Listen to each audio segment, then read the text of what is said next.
Welcome back to another week here on MWO Sports, brought to you as always by Coolbet.ca. Ryan Drury. I'll be joined by Clarkey and Steve Sabarin. We will chat with our friend Jason Brooks of the Listowel Cyclones organization first on what went wrong for the Leafs, what needs to change with them in his mind, how far can Montreal take this, the Islanders and Tampa, what's going to go on in Vegas.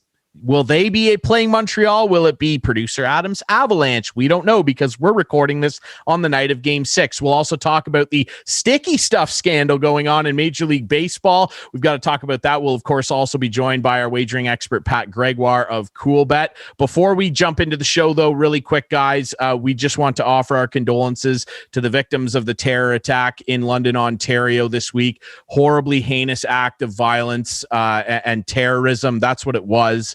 It was terrorism. 5 members of the same family run down by a truck. We condemn this, and we just hope that all of our listeners and our viewers know that they are welcome, within our circle, within the sports world, and we want to make sure that we continue to do more to make people feel more welcome, because at the end of the day, we all deserve to call ourselves Canadians, no matter what, guys. You're listening to and watching MWO Sports, brought to you by Coolbet.ca. This is MWO Sports.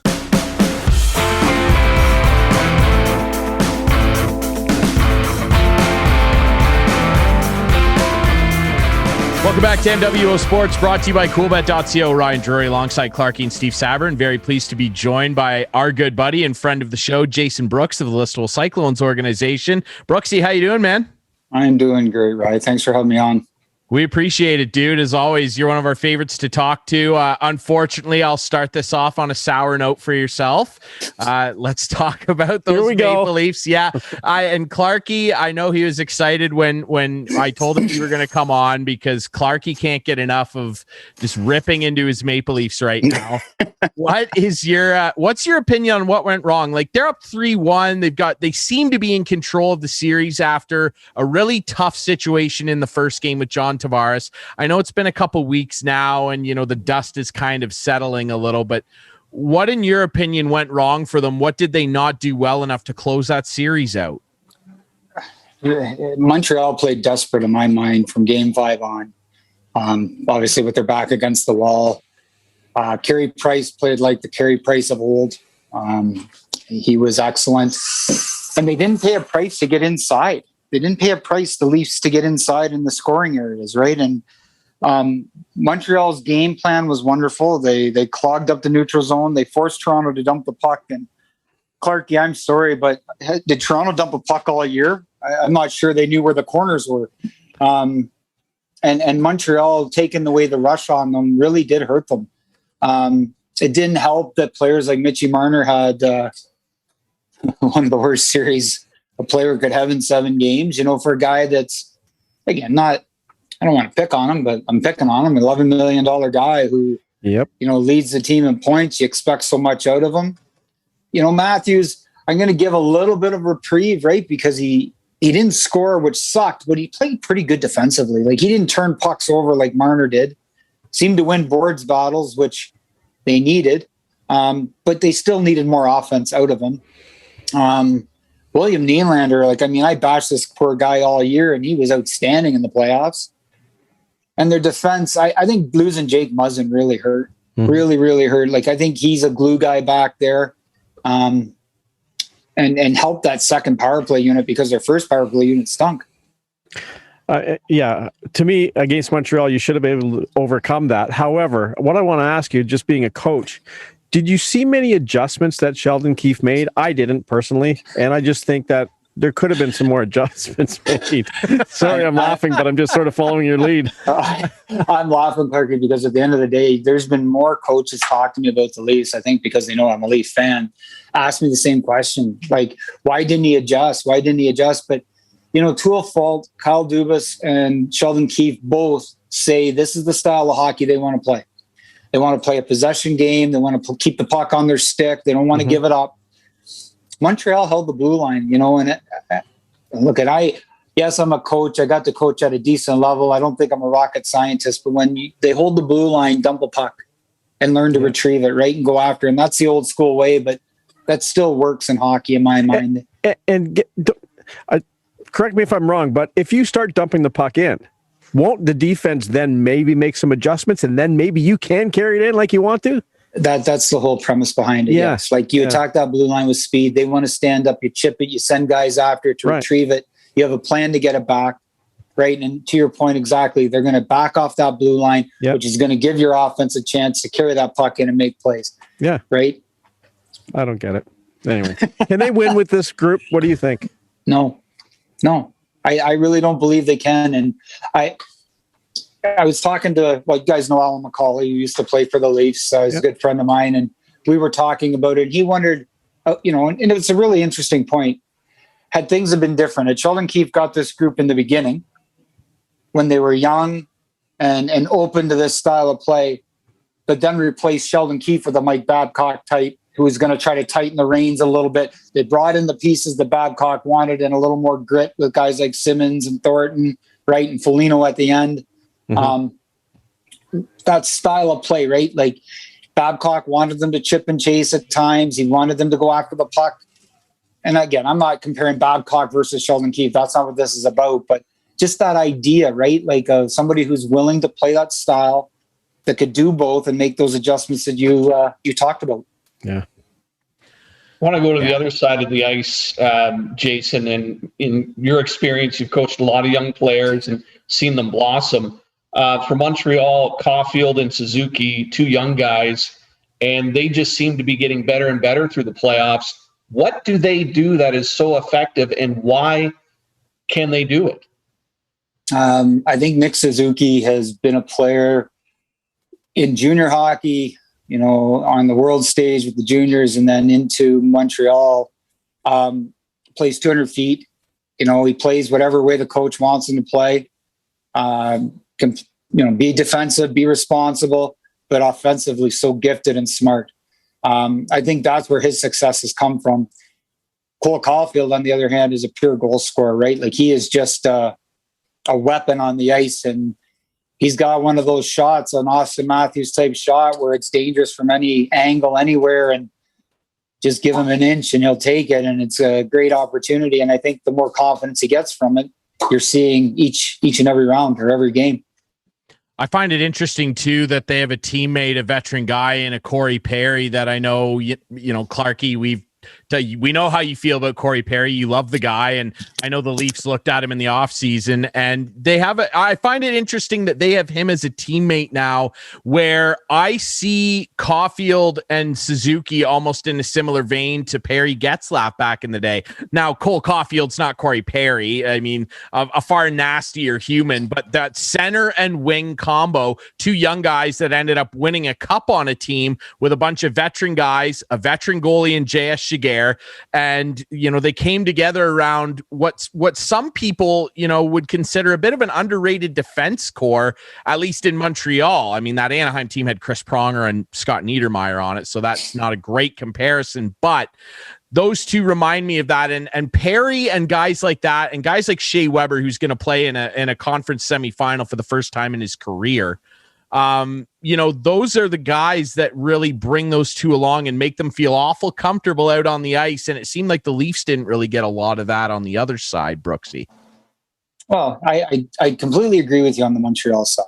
Their veteran leadership was excellent. Like Corey Perry, is a warrior hockey player. He's won at all levels, obviously from London right on through. He's a character guy and again, a warrior type player that these young guys can rally around for sure.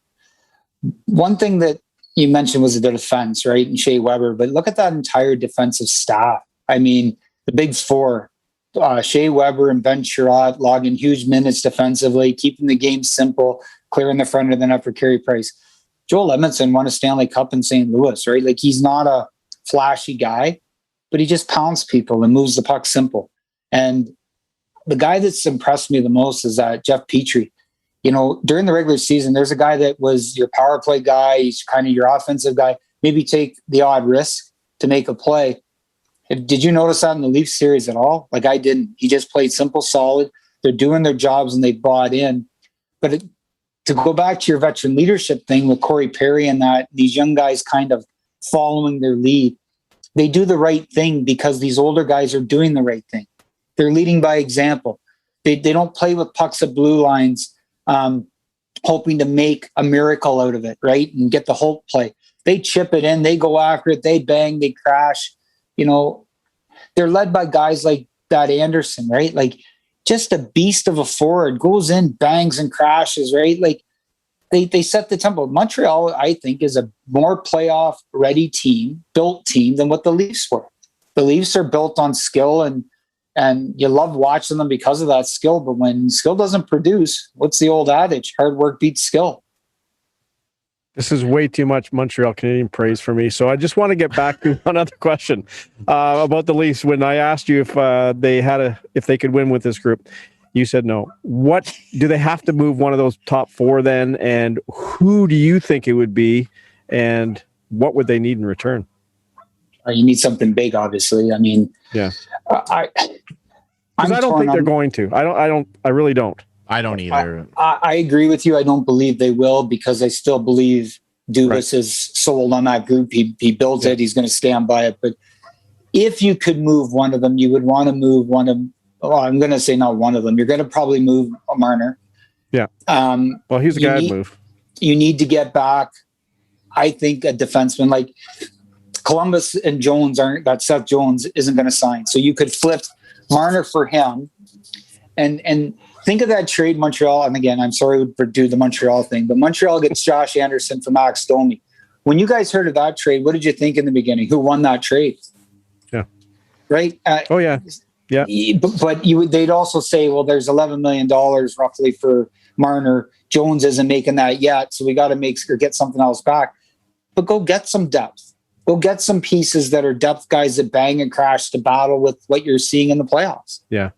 Or re-sign Zach Hyman. I mean, that would be that's right. That would be a decent thing to do. Or Casey Zizekas or someone like that.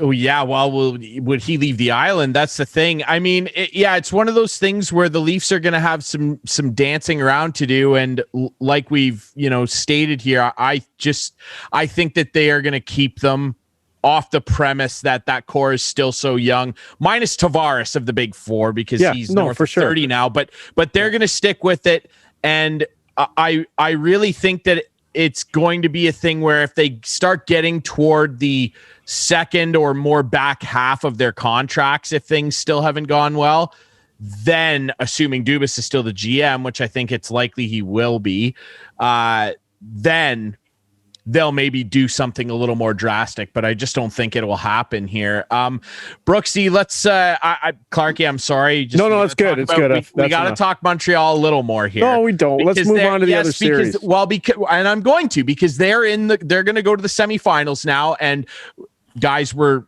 give us the benefit of the doubt here where we're recording this on the night of game 6. Let's just say they're going to play Vegas. So Vegas will win. Let's see. Let's just say, well, producer Adam won't like that, but I know, that's why I said it. Whether they play Vegas or Colorado, two teams that, again, like the Leafs, everybody would say are far more skilled and talented than them. Who do you think they'd fare better against? And can Montreal beat either of those teams and get to a cup finals? I think they'd have a better chance, honestly, of beating Colorado if they were going to play a team.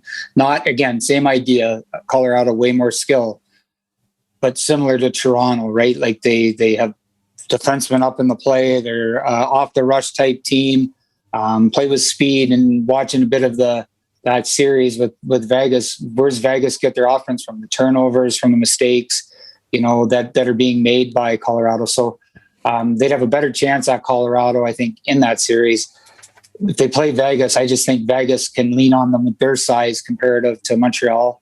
And they play simple hockey. They really do. They don't, I don't think they have as many turnovers, say, as the Colorados or the Leafs of the world. No, they certainly don't. And a guy like Mark Stone is certainly a catalyst for that. I mean, I think Mark Stone might be one of the most underrated players in the league. I mean, over the last 6 years, he leads the NHL in takeaways by over 300, which is pretty darn impressive. Boy, the Leafs could use a guy like that. Let's talk about the other series, though. Now we know what the other conference final is going to be as we record this. It's going to be the Islanders and the defending Stanley Cup champion Tampa Bay Lightning. Boy, it really breaks my heart. It's my turn to feel bad as a fan that I get to watch Barry Trotz continue to win. And our ownership group in Washington seemed to think that we didn't need to re-sign him. So that's great, Uncle Ted. Thank you. But what do you think of this series? It's going to be a fantastic series. John Cooper and Trotz are going to go head-to-head for the 4th time, and it's going to be excellent. I agree. I think this has got the making of being the best series, throughout the playoffs. Just because of the two coaches and the way they work their rosters. I love Barry Trotz, and you and I know that from just our talks over the years.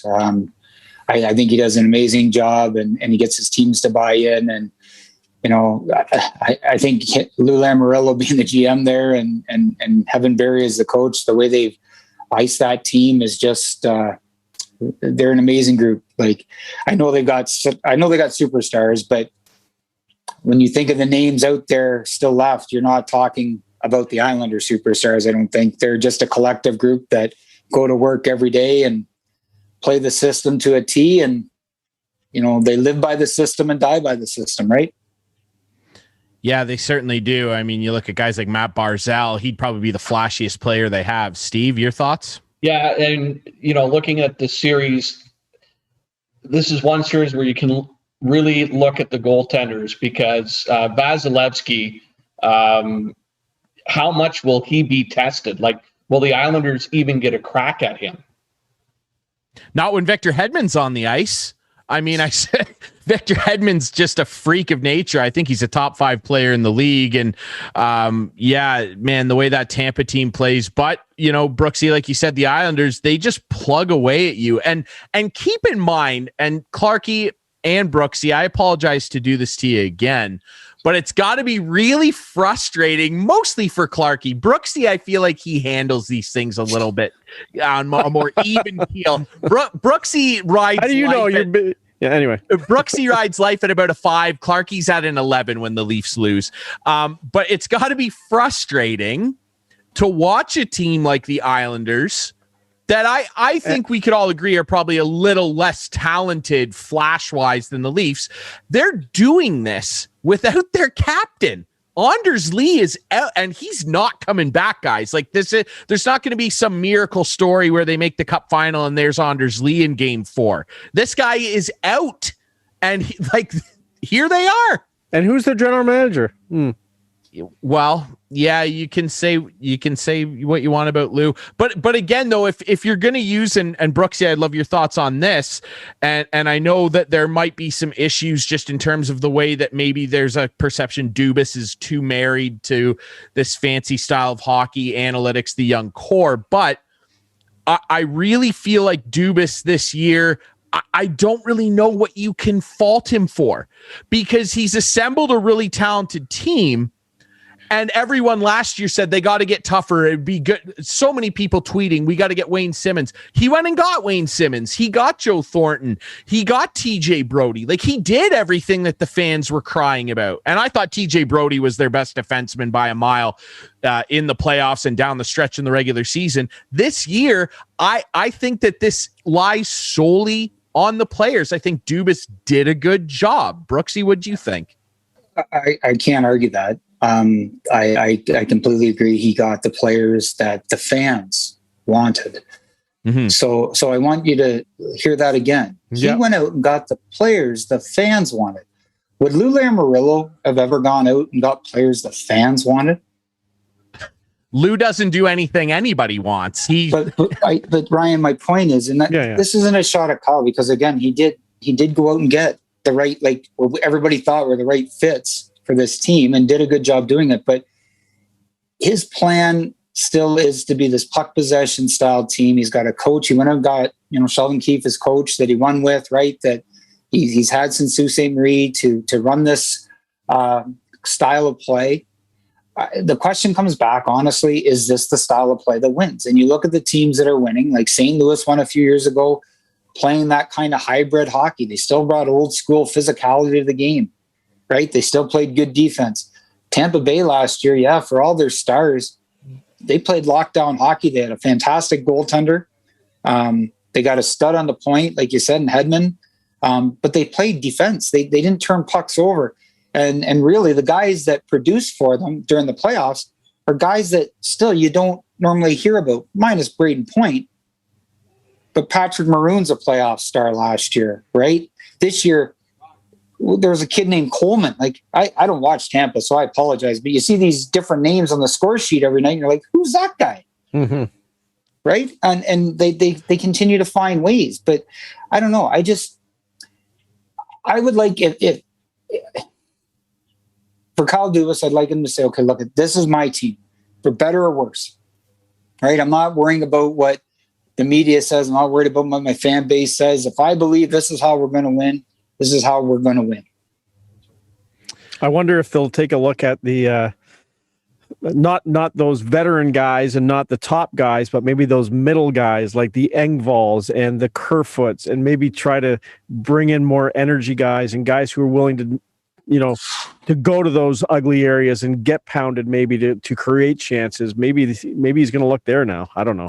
Well, the one image that sticks in my mind is the goal that Corey Perry assisted in a game against Winnipeg.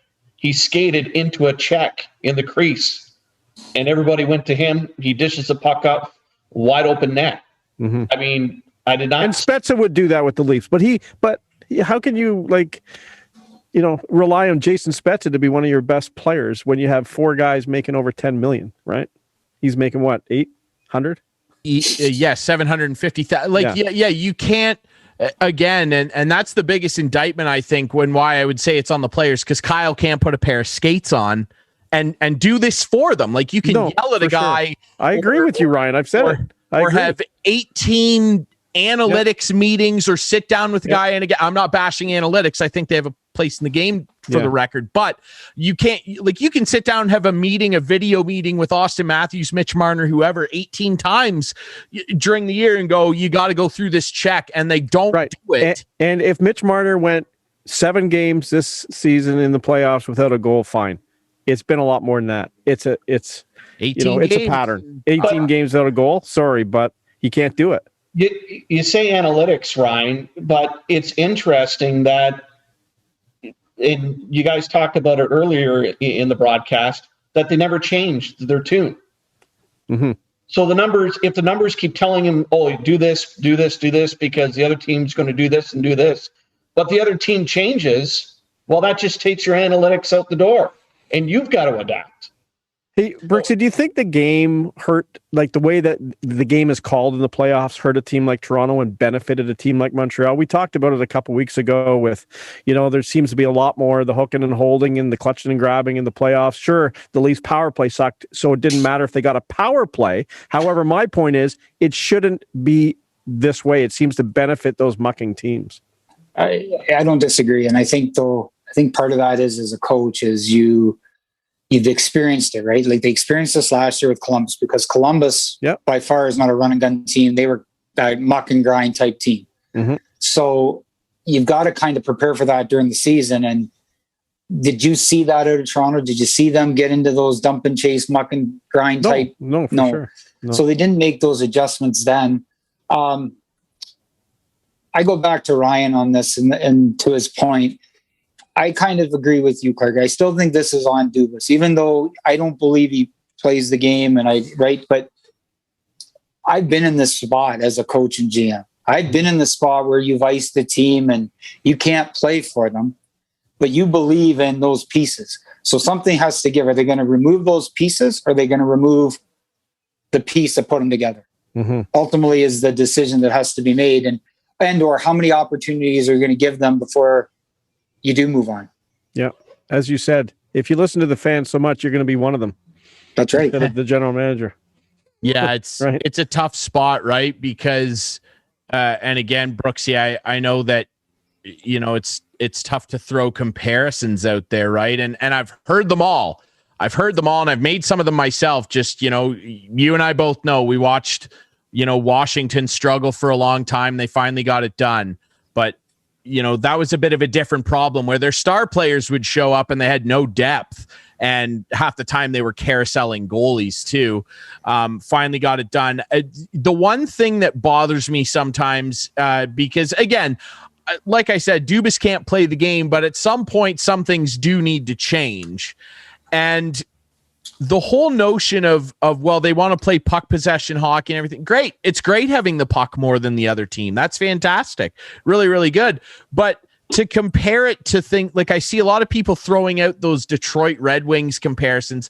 Listen, even in the latter stages, the most recent Red Wings winning teams, Toronto doesn't have Nick Lidstrom. They just don't. I love Morgan Riley. I like TJ Brody. They don't have Nick Lidstrom. They don't have Nicholas Kronwall. They don't have Pavel Datsyuk. They have guys that are very skilled and you'd plug them into that lineup and sure they play and they win, but they don't have Thomas Holmstrom. They don't have Chris Chelios. They don't have Brett Hall. They don't have Luke Robitaille. But I don't think defense was the problem. It wasn't this time. Right. But who knows with how imbalanced the roster is going to be with 40 odd million tied up in 4 players. Well, that's why Seth Jones would be a nice addition. Seth Jones would be a nice addition, I think. He'd look really, really good. My cousin would tell you that probably. Anyway, I don't know. Let's move on to awards. Obviously, the Hart finalists named today, McKinnon, Matthews, and McDavid, of course. I think we're probably all on the same page that McDavid will win. But what are your thoughts on those 3 players right now and what they're doing for the league, Brooksy? Well, they're 3 of the most elite players in the game. They're the, I don't want to say the funnest because that's maybe not, but they're dynamite to watch. On any given night, when you see McDavid play, you're just wowed by his speed and, what he does with his speed and creativity with the puck. I mean, he's in on every darn Edmonton goal they score. Nathan McKinnon is kind of in the same breath. Like, we don't get to see him enough unless you've got, the hockey package to go flip it to an IF game and you want to stay up that late. But when you see him play, you're just wowed by his speed and strength and power. And I mean, he's such an elite, dominant player. And yeah, we watch Austin Matthews on a nightly basis here. I mean, at my house anyway. And the man's fun to watch. Like, he gets a puck on his stick and scores. And I haven't seen somebody do that a lot since, Ovi. Like, right? If you're watching Ovechkin shoot and score, Austin Matthews is kind of that guy, just kind of evolving it to a little bit different, right? Like, just with the snapshots and the angles and everything else, he's that dynamite player doing it like Ovi did. Yeah, he just goes about it in a different way. Sorry, go ahead, Clarkey. I was just going to say, and 2 of them were really good in the regular season. One of them has some playoff success. Anyway. Yeah. Well, I'd argue the other guy had plenty of playoff success and no help. But yeah, it's Ovi. No, I wasn't. Sorry, I was talking about McDavid and Matthews. Oh, right. Well, and I'm glad that's what you meant because Brooksy, I'd also like your thoughts on that. Edmonton is a weird team where they've got plenty of money locked up in 2 guys. Now, mind you, it's only 21 million, give or take, but still, you look at the rest of that lineup and there's really not a lot that jumps out at you. Like, they have an okay defense core. Like, it's okay. Darnell Nurse went to another level this year. I thought Darnell Nurse was amazing, and I actually think he should be nominated for the Norris, not win it, but I thought he should have been nominated for the Norris. But once you get past Draisaitl, McJesus, and Nurse, I like, no disrespect to Nugent Hopkins and guys like that, I just don't see a lot there. Like, Ken Holland's got some work to do out there, Brooksy. Yeah, I don't disagree. They definitely need to find some better secondary help for sure for those 2 guys. It's funny talking about Edmonton and Toronto because you can kind of loop them both, right? Like, I know Toronto maybe has a few more pieces, but you would wish they would just take care of the puck, right? If they just played a simple game and took care of the puck and just said, okay, game breakers, break it, right? Like they play these teams that play chess with them and wait on the mistake, or they sit on McDavid and Draisaitl and shut them down and say, I dare you with your other guys, and they make the mistake, right? It sounds like the game plan against the Leafs too, though, right? Like it's exactly Galchenyuk mistake, Dermott mistake, boom, boom, it's over. That's right? Well, that's exactly right. Like it's, and that's what the playoffs are. I mean, I don't care what level you're in, the NHL down to junior B, down to minor hockey. You get to the playoffs, it's who makes the fewest mistakes tends to win, right? And the argument is, again, you got McDavid, you got Draisaitl, you got Austin Matthews, Marner, Nylander, and then Tavares when he's healthy. You can outscore anybody if they're playing, but if the mistakes around beat those guys, they can't do much with it, right? Yeah, for sure. Hey, I got a question, guys. Like with the Hart Trophy, McDavid more than likely will take it home. But do you think it was a snub that Leon Draisaitl wasn't nominated along McDavid? Second in points, he was fourth in goals with 31. I know usually you don't have two members of the same team nominated, but I mean, he's got better stats than a lot of the other players. And he was key for Edmonton for sure. Who would you leave off the list then? I would leave McKinnon off. That's hard to say because I don't know. We've talked about this so many times. The way they word the award, like the Ted Lindsay is a little bit more on the nose for me because the players vote on it. But the way they word it, most valuable to your team, was he more valuable than McDavid? No, because McDavid had 2 points a game. Like what he did this year was sickening. And to my knowledge, guys, Leon won it recently, and was McDavid nominated alongside him? I don't know if he was, but I remember in the 90s, Yager and Lemieux were nominated at the same time, I believe. But I don't think it's a snub because Draisaitl just won it recently, and you can't take Matthews off the list because he led in goals by such a gross margin. And then McKinnon is a freak. Like you look at the other players on that Colorado team, and you look at the Rantanens and the Landeskog's and the Kadri. Well, not right now, but the rest of the team, Makar, all their great defensemen. He's a freak. He is the straw that stirs that drink, no matter what. That team is not the same without him. So it's an interesting debate to have for sure. Brooksy, what are your thoughts on that? Should Draisaitl have been nominated?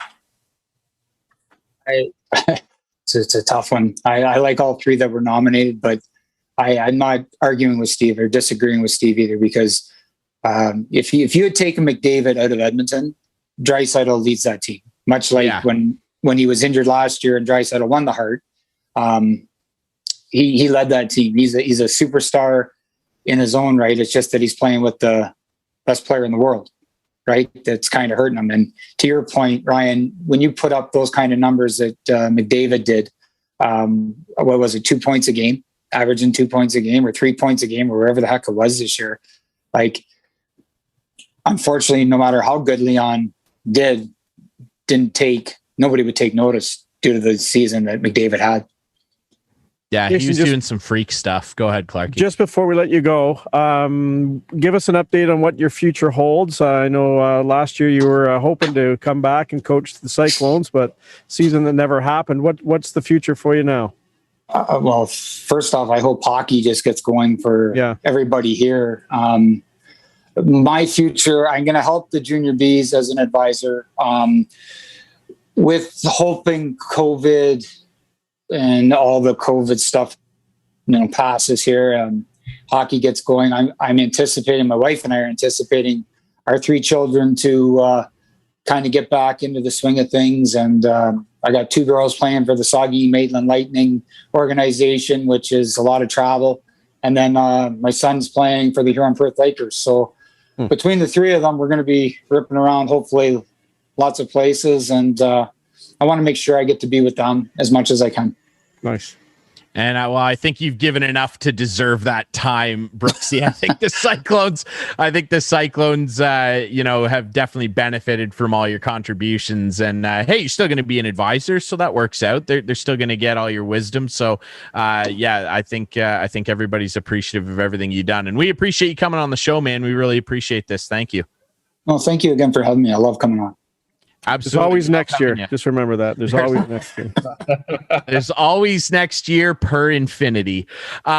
Really quick, before we go to the next segment, guys, speaking of Junior B, did want to give a little shout out. Some unfortunate news from the local hockey scene this week. Stratford Warriors player, and guys, forgive my pronunciation here, Carter Sunderword passed away suddenly this week. He was a member of the Stratford Warriors and a Huron-Perth Laker alumni. Extremely sad news, and we pass on our condolences to his friends, family, the Warriors, the Huron-Perth Lakers, and the entire community that's mourning Carter's passing.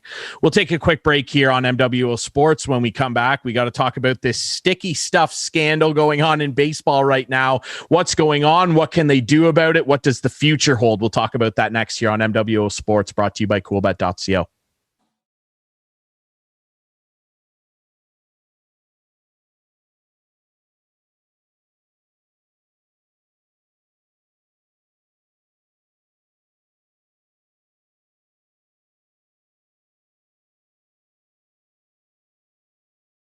This is MWO Sports.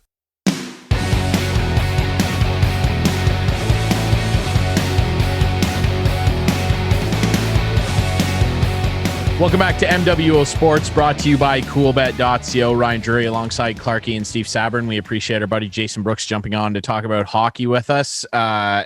Let's talk about baseball, guys. It's positive overall. The Jays are actually playing pretty well, and they've got a lot of guys performing at a high level. Vlad Jr. is the best hitter in baseball right now, and that's all great. But I don't want to talk about hitting today. We've got to talk about pitching, because one of the biggest stories, and it's ongoing, is sticky stuff in the major leagues and the different substances that pitchers are using. Guys, you've been watching baseball a lot longer than I have. And, you look back throughout the years at the Gaylord Perrys of the world. I mean, his spitball got him into the Hall of Fame way back. In the 1900s, early 20s, guys were rubbing dirt on it all the time, doing whatever they could to manipulate the ball. This isn't new. But what's going on in baseball now is pitchers and teams are using substances that are so far beyond foreign that it is really affecting the way that baseballs are being thrown at batters. RPM is the big stat in baseball right now, bigger than launch angle and exit velocity. It's RPM, the rate of spin of pitchers. And as you know, no matter how hard you throw the ball, if it spins more, you lose the laces and it's harder to see. And you can look at guys' spin rates right now, and they are crazy. Spider tack is the hot topic now, this crazy substance. Like, guys, what we're seeing now is something that we've never really seen before, certainly in the analytics and StatCast era in pitching. Steve, your thoughts on what's going on right now and how, because baseball says they want to police it, how they can do that? Well, first of all, what is it with baseball? Like, every decade, there's a new cheat. Now, this goes back all the way to like before the 1920s. First, it was gambling. Then you brought in cocaine in the 80s. There was, hitting, the steroids, this and that. Like, every time you turn around and you think baseball is like, yeah, they're back, this pops up. Yeah. We should be talking about Vlad Guerrero Jr. and how he's leading in home runs and RBIs and all this neat stuff, and is a Triple Crown threat, even though it's early June. But instead, we're talking about guys who are putting stuff on the ball to, make it, drop off the table a lot quicker or sooner. And, how you police it. And, that's tough, because the other team as it stands now, I believe the other team has to say to the ump, hey, you need to check him out. Yep. And, you don't really want to do that unless you are absolutely 100% sure, because the other team's going to turn around and do it to you. And you see it very few and far between that teams will actually challenge the equipment or something of another player. We've seen some notable ones. George Brett. I was just in the gonna 80s. say, And we all know how that reaction have turned you out. ever seen But that someone was- so mad? No, I haven't. But you know what? It was so irrelevant to him hitting the ball. It was. Yeah. But he was mad. So, I mean, how you police it? Like, what are you going to do every inning? You're going to, search the pitcher, and I don't know. Like, it's really unfortunate. And, you can look at the statistics and people could say, well, the hitters are still hitting. No, your prime hitters are still hitting. But the overall effect on baseball is negative when it comes to batting average and offense. Yeah. I don't understand how they can't figure out if these guys are using this stuff. Like, Well, they are. They are. So they do have to start challenging. Like a quick Google search of this stuff. Like, do you know what this stuff like? Spider tack? Like, I don't know if you can see this picture. Yes. This guy's For our- holding a brick. Yeah. Like, For I our know you can't viewers, see it on the radio, but like, just Google spider tack and see the product page. This It's- stuff is unbelievable. This guy's holding a brick without like on the top of his hand. Yeah, it's industrial grade adhesive, and for our listeners, the ad for it is literally a guy holding it up with the face of his palm stuck to a cinder block. Like, the stuff is extremely sticky, and it's not just spider tack. That's a really popular one, but guys who got there are rumors.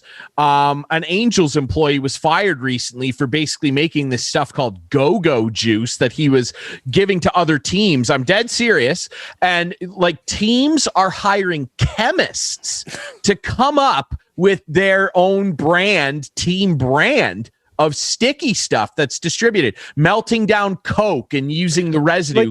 Here's the Coca-Cola, deal. by the way. They have to just start giving guys 50, 60 game suspensions if they get caught. but And then maybe it'll get out of the game, because Why can they not, and Steve, you referenced it a second ago, why can they not inspect the pitcher every inning?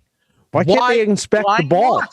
Or Ryan, the it's ball. got to be on the ball too. They don't even have to look at the pitcher. There's that great picture a couple years ago of Yadier Molina stopping a pitch, and it hits him in the chest protector, and it sticks to him. Exactly. The ball's sitting there like it's not a magic trick. Like, David Blaine wasn't at the ballpark that night, guys. Exactly. Like, to me, hockey, the referees have all the pucks in a freezer in the referees room. Not that doctoring, what are you going to do to doctor the puck? It wouldn't benefit you. But the referees are in charge of the object of play.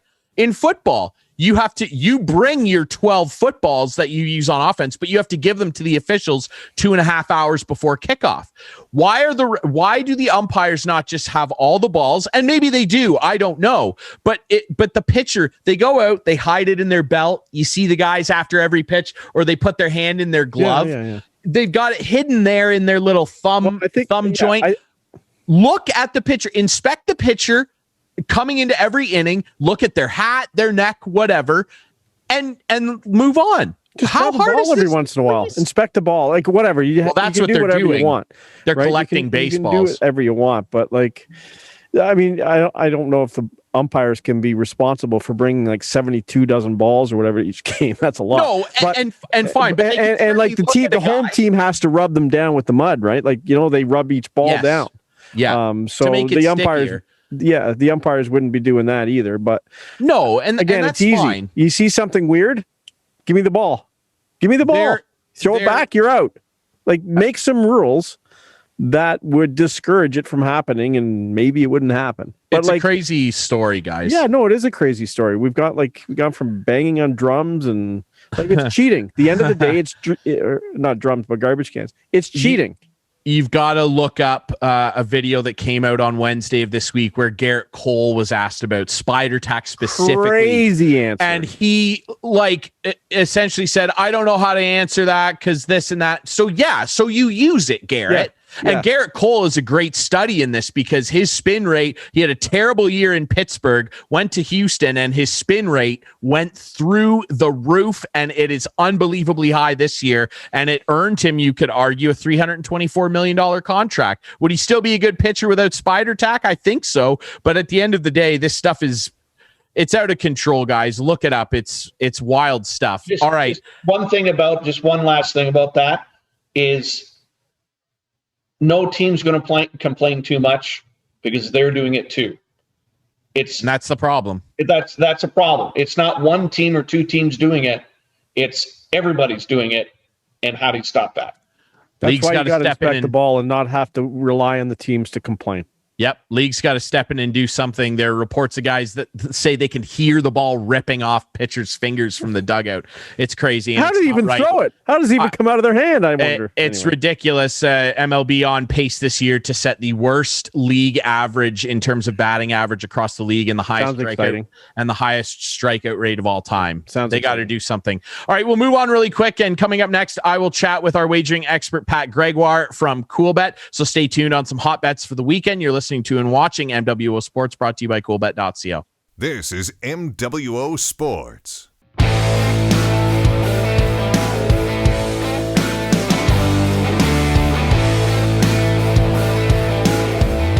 Back to wrap things up here on MWO Sports, brought to you as always by Coolbet.ca. Ryan Drury here with our wagering expert, Pat Gregoire. Pat, how are you, bud? Doing great. I think I say this every week, but it's a great time to be a sports fan. It's a great time to be a sports bettor and be on Coolbet because there is so much going on, especially this weekend. Oh, it's the best. Another action-packed weekend. There's so much happening. It's awesome. Let's dig in. What are maybe some things that people should pay some extra attention to and lay some money on, Pat? Well, obviously, NBA is going on in the playoffs. The NHL is going on with the playoffs. But we're going to start things off across the pond. It's Euro 2020. We have waited a long time for this tournament. It's finally here, better late than never. And things kicked off today, but we're going to go to tomorrow's match. And I love Belgium here over Russia at -130. I actually like Belgium to potentially win this tournament. They have the third best odds to win the tournament at +675, and this is probably this group's last chance to win an international tournament, and they're calling this the Belgium's golden generation. So they're loaded with talent, but they could be without some key players to start the tournament tomorrow.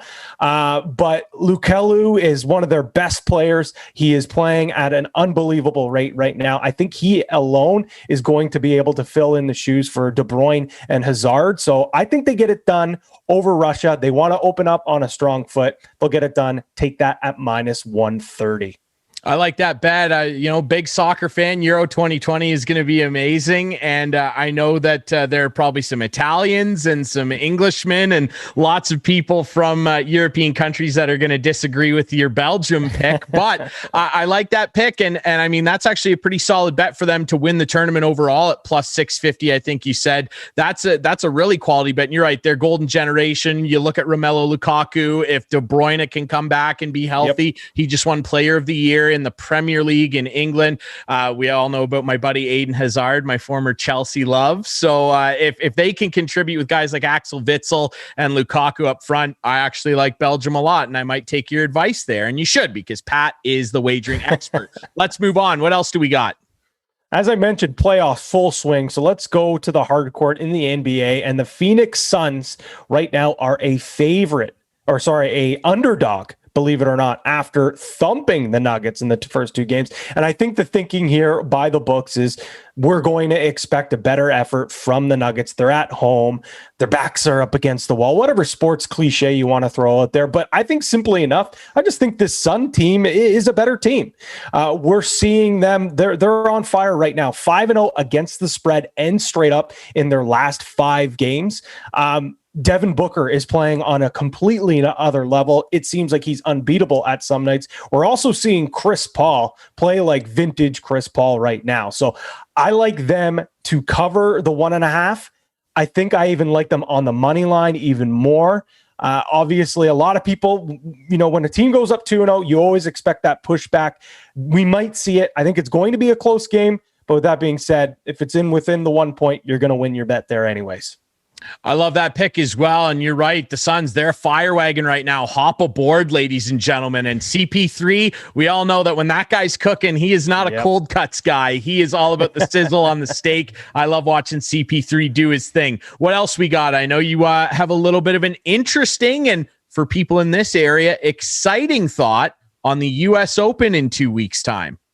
Yes. So Corey Connors, the Listowel, Ontario native, I've come on this show and praised him so much. And I think that this upcoming week at the U.S. Open is maybe a chance where he finally gets it done and gets a big tour victory, and arguably one of the biggest being one of the 4 majors at the U.S. Open at Torrey Pines. He's right now 64-1 to win that tournament.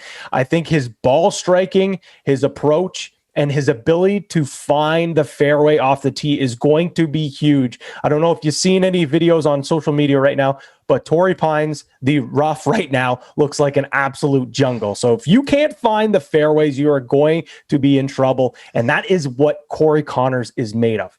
He doesn't bomb the ball down the fairway, but he is super accurate, and his approach is better than anyone on tour right now. The one thing that scares me, and I know it scares a lot of people, it is the flat stick. The putter can go hot and cold, but I think if it heats up, which we saw last week, it started to tail off a little bit. I think he has a legitimate chance to finally win a major. 64-1 as well, too. I think that's great odds. Some more odds will be coming for top 10, top 20. I like those as well. But right now at this price at 64-1, I cannot pass it up. And I know the folks in his neck of the woods, in your neck of the woods, are going to be pleased to hear that as well. Absolutely. 64-1 is just a great bet to take, especially with everything you broke down. Corey is one of the best fairway finders on tour, if not the best right now. I think he's got the highest percentage of fairway finding on tour right now. And it's all about, like you said, that putter. And if Corey can put that together, boy, I like 64-1 an awful lot. Pat, it's always a pleasure, buddy. There's so much great sports to take in, and I love all 3 of those bets. I think I might take all 3 and let you know how we did. All right. I appreciate this as always, my friend. Thank you. No pressure at all, eh? No pressure. No pressure. I'll let you know if my wallet's a little heavier because of you. All right, everybody. Remember, you can listen to the show Friday nights at 6 on CKNX AM920 and CKNX.ca. We're also on Friday nights at 8, Sunday nights at 9 with our friends on Whiteman TV. Remember, we are airing every single Blue Jays game on CKNX. And so typically MWO Sports on a Friday night will lead right into the Jays. So do not turn the dial. We're on social media at MWO_sports. And this show is also available debuting Friday nights at 9 on our YouTube channel. For myself, Ryan Drury, Clarkey, Steve Sabrin, and of course, Pat Gregoire, our great wagering expert. We appreciate you listening to and watching MWO Sports, brought to you by Coolbet.co.